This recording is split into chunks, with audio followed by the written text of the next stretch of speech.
Blame It on Vanity, Chapter 17, Transfixed. What tears be shed for those who seek after lonesome souls, lying down in a pool of dead tucking under? What cries do the children weep from the corners of mouths do speak to his lies of foolish men? O eerie blunder! How then do I make my bed, having soon my own careless web, playing full like a star gone asunder? Author Denise, 2007. Day and night they sought after lonesome, adulterous souls to lie down with and tuck themselves under. False eyelashes caked with mascara dripping in the early morning sun upon sweaty faces trying to conquer Hades the night before. They played a continuous game of Russian roulette, hoping not to get slashed to a bloody corpse found in a cockroach-infested bed. What a way to die. You could see them squeeze out every inch of their nakedness, even proud to be free Americans, yet bound by the root of evil, and their eyes played a different kind of miserable tune. Hey, little girl, they cackled as I floated by, tripping over my feet. Neither did I conceive that one day my life would turn a familiar corner in its very own bottomless pit, full of hissing and cackling, a slippery tail with a different kind of cash flow. Surely at that time my mind would never have drawn such a heinous conclusion for myself, filled with nakedness and cursing, astonishing. Let me vent a little here. Yes, little did I know that one day I would somehow feel the same inside with all the absolute, exasperated emptiness of a dying dog depleted and starved for love. Emptiness always feels the same kind of lonely torment no matter what body it crawls inside of.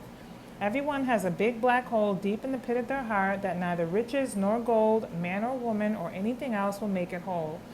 God has saved that space for himself to dwell in.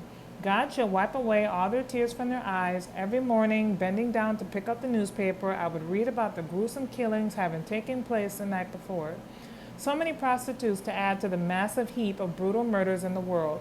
Comprehending abuse, I felt deeply sorry for them, but had no understanding of why there was so much hatred and evil upon the earth. I was young without knowledge and naive without a cause. I scraped my brain, coming up with no conclusions, no answers to soothe my already bitter heart of what happened to me as a child. Where was my Bible anyway? Call unto me, and I will answer you and show you great and mighty things which you do not know. And this is his promise to everyone. I had promised myself never to watch the evening news in Manhattan after hearing how the parents of a newborn child crammed their baby into the oven, burning it as a sacrifice. Suffer the little children, and don't keep them from coming unto me, for such is the kingdom of heaven. Matthew 19. To all those who wondered, as I did, of where do all the little children go, Jesus takes them to his bosom. A few months later, Zoli put me on a flight to Japan. You need some experience, he said. He was absolutely correct. Chapter 18, Going East. Being in Tokyo was like riding a Ferris wheel, standing up backwards. Billboards lit up the sky by the thousands. A million people raced through the streets to the center of town, pressing their way through a traffic of live bodies. I loved it all, the people of the bizarre fashion and all the dazzling creativity. It was all so alive and lit up, I couldn't get enough of it. Women grew legs the size of Persia, all so tall, sleek, slender, and elegant looking. What was I thinking, when what on earth was I doing here? I could fit my entire body in my handbag or even my handheld mirror. Was I doomed? No, for I had a mind made up to partake in the getting.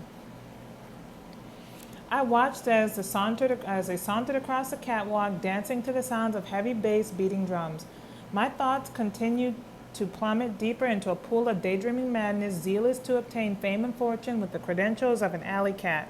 I longed for the carnal approval of a hard-clapping crowd.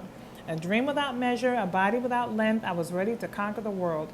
I was a needle in a haystack, built on finding some golden thread. I suppose this is where the process of elimination began, the sadness of writing the one called Denise to bring upon anyone else. I took on many new roles and painted many strange faces.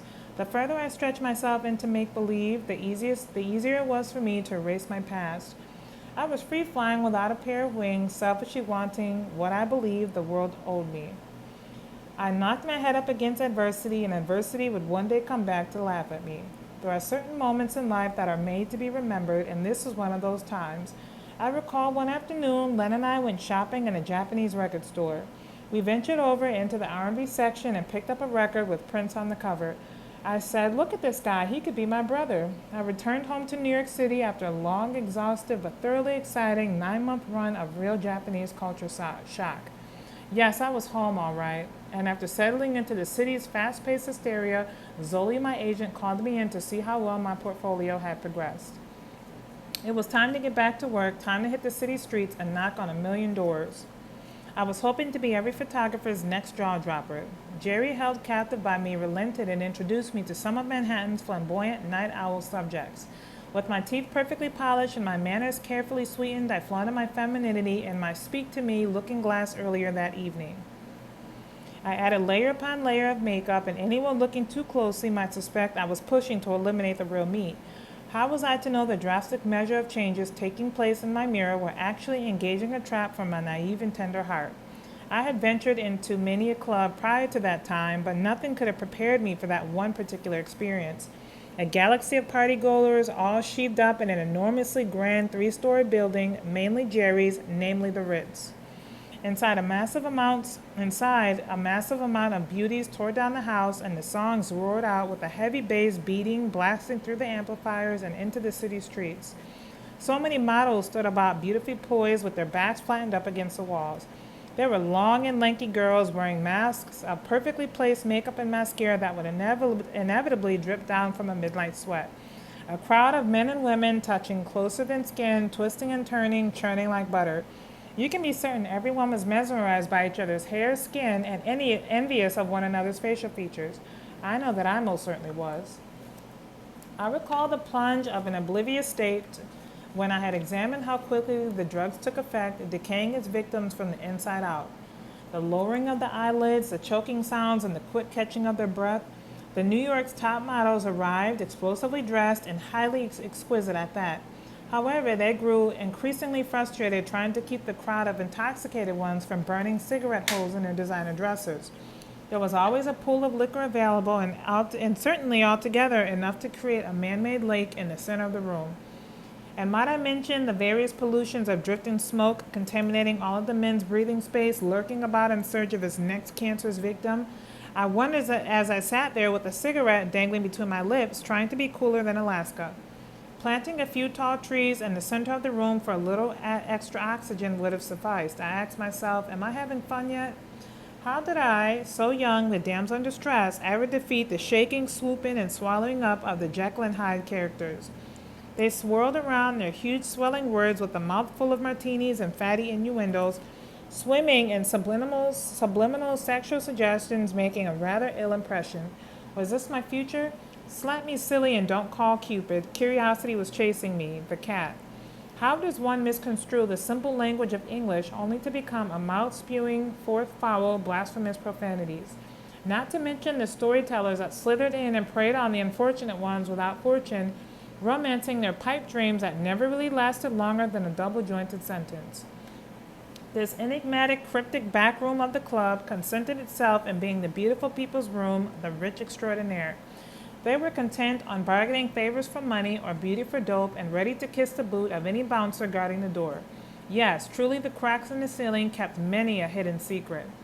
Tall, terrific lies went breathing up the walls while most were engrossed in conversations of relaxed adultery. Regretfully, too many people with too many hidden agendas surrendering themselves to an eerie kind of emptiness and isolating themselves from any real kind of relationship. Throwing myself to the wolves,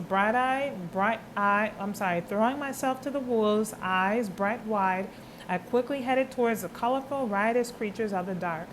I sauntered in energetically with not so genuine laughter, watching close as some crawled the nape of a stranger's neck that would soon be forgotten tomorrow.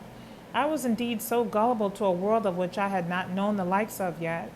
I stood in awe, starved for attention, needing to be noticed. It wasn't long before I found myself to the small, squeaky stall of the ladies' room, and thus having smelled the ever-present redolence of vomiting cocaine, I retreated to what I called the outer court of the club, another type of creature altogether. A prison of people zealously starving for lust of epidemic proportions. They clothed themselves in garments of solid black, blacker than the inside of a sombrero. Cords of polished metal slipped down from much-needed hips. There were artists, singers, and dancers, including those being glued to a very sharp needle, forsaking gravity, falling to their knees, begging for more. I watched quietly and then slithered on out, hoping someone wouldn't follow me home. Deuteronomy 32.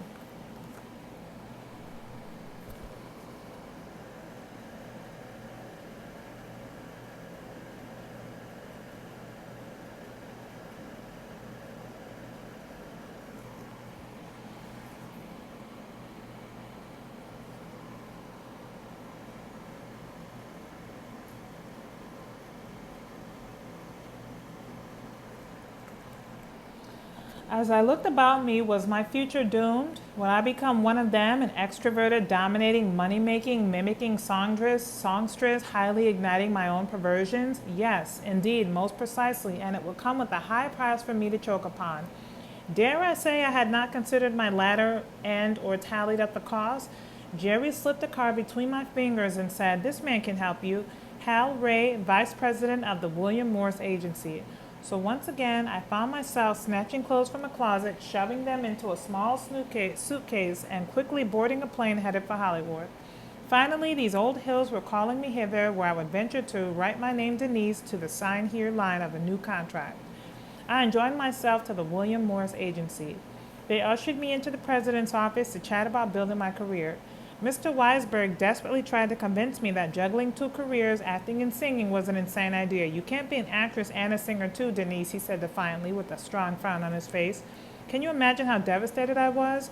I felt like I was stuck in the Wizard of Oz picture behind the long black curtain, waiting to see if the little big man would foreclose on my future. I felt depleted of all my energy, as if he'd stolen my shiny red stilettos and sold them to the big bad wolf. I was red hot mad. On my way out of this massive Beverly Hills building, it was whispered in my ear, "Contracts were made to be broken. Go ahead and sign. We got you in this, and one day we'll get you out." And that was chapter 18, called Going East. This was chapter 17, Transfixed, and chapter 18, Going East. Chapter 17 was short, so I just squeezed it into one video. Make sure you like this video. Sorry if I was going too fast. I'm just thinking about all the other things I need to do before the day is over, which is why I sometimes read a little too fast. I'm sorry. Make sure you like this video.